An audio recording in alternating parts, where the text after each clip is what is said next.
Number 1. The Frog King, or Iron Henry.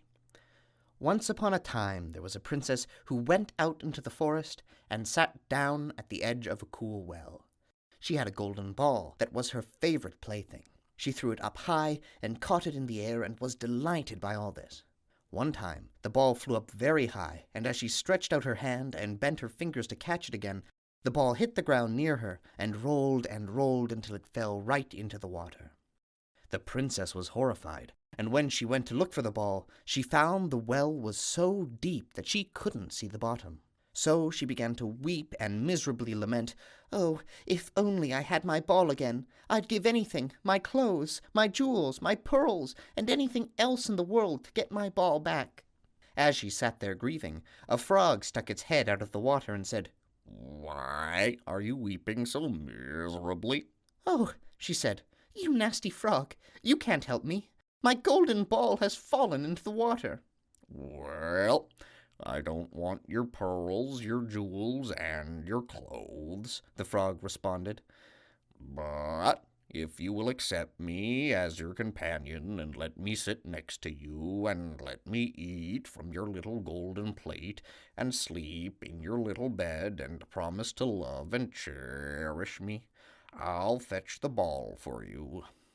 The princess thought, "What nonsense! The simple-minded frog is blabbering. He's got to remain in the water, but perhaps he can get me my ball. So I'll say yes to him." And she said, "Yes, fair enough. But first, fetch me the golden ball. I promise you everything." The frog dipped its head beneath the water and dived down. It didn't take long before he came back to the surface with the ball in his mouth. He threw it onto the ground, and when the princess caught sight of the ball again, she quickly ran over to it, picked it up, and was so delighted to have the ball in her hands again that she thought of nothing else but to rush back home with it. The frog called after her, "Wait, princess, take me with you the way you promised." but she didn't pay any attention to him. The next day the princess sat at the table and heard something coming up the marble steps. Splish, splash, splish, splash. Soon thereafter, it knocked at the door and cried out, "Princess, youngest daughter, open up." She ran to the door and opened it, and there was the frog, whom she had forgotten. Horrified, she quickly slammed the door shut and sat down back at the table. But the king saw that her heart was thumping and said, "Why are you afraid?" "There's a nasty frog outside," she replied. "He retrieved my golden ball from the water, and I promised that he could be my companion. But I never believed at all that he could get out of the water. Now he's standing outside in front of the door, and he wants to come inside." As she said this, there was a knock at the door, and the frog cried out, "Princess, youngest daughter, open up. Don't you remember what you said down by the well's cool water? Princess, youngest daughter, open up." The king said, "You must keep your promise, no matter what you said. Go and open the door for the frog." She obeyed, and the frog hopped inside, and followed at her heels until they came to her chair. When she sat down again, he cried out, "Lift me up to the chair beside you." The princess didn't want to do this, but the king ordered her to do it. When the frog was up at the table, he said, "Now push your little golden plate nearer to me so we can eat together." The princess had to do this as well, and after he had eaten until he was full, he said, "Now I'm tired and want to sleep. Bring me upstairs to your little room.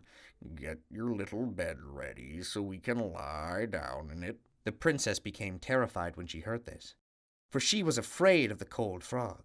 She didn't want to touch him, and now he was to lie in her bed next to her. She began to weep, and didn't want to comply with his wishes at all. But the king became angry, and ordered her to do what she had promised, or she'd be held in disgrace. Nothing helped.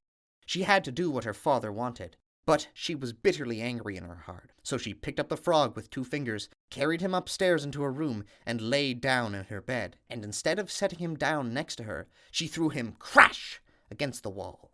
"Now you'll leave me in peace, you nasty frog." But the frog didn't fall down dead. Instead, when he fell down on the bed, he became a handsome young prince. Well, now indeed, he did become her dear companion, and she cherished him as she had promised, and in their delight they fell asleep together. The next morning, A splendid coach arrived, drawn by 8 horses, with feathers and glistening gold harnesses. The prince's faithful Henry accompanied them. He had been so distressed when he had heard his master had been turned into a frog that he had ordered 3 iron bands be wrapped around his heart to keep it from bursting from grief. When the prince got into the coach with the princess, his faithful servant took his place at the back so they could return to the prince's realm. And after they had traveled some distance, the prince heard a loud cracking noise behind him. So he turned around and cried out, "Henry, the coach is breaking!" "No, my lord, it's really nothing but the band around my heart, which nearly came apart when you turned into a frog and your fortune fell, and you were made to live in that dreadful well." 2 more times the prince heard the cracking noise and thought the coach was breaking. But the noise was only the sound of the band springing from faithful Henry's heart, because his master had been released from the spell and was happy. The end.